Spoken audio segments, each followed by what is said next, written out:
எனக்கு இது வராது, எனக்கு இதெல்லாம் என்னால் கற்றுக்க முடியுதுன்னு இவ்வளோ கஷ்டமாக இருக்குது, நான் இந்த மாதிரி டைப்பே கிடையாது அப்படிலாம் நம்ம நினச்சிருப்போம்.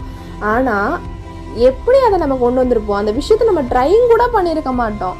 ஆனால் வந்து எனக்கு இது வராது அப்படின்னு சொல்லியிருப்போம். ஆனால் ஒரு சில சந்தர்ப்ப சூழ்நிலையினால் ஒரு விஷயத்தை நம்ம ட்ரை பண்ணும்போது நம்ம இது இவ்வளோ நல்லா பண்ணுவோமா அப்படின்னு நமக்கு அப்போ தான் தெரியும்.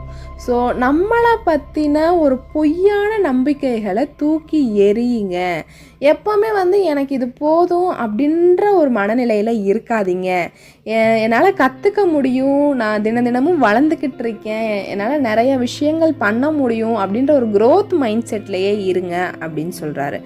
அப்புறம் பார்த்தீங்கன்னா செல்ஃப் டாக், அதாவது நம்ம கூட பேசுகிறது. இந்த உலகத்தில் நம்ம யார் கூட அதிக நேரம் டைம் ஸ்பெண்ட் பண்ணுறோன்னு சொல்லுங்கள்? யார் கூட அதிக நேரம் பேசுகிறோம்? நம்ம கூட தான். நம்ம கூட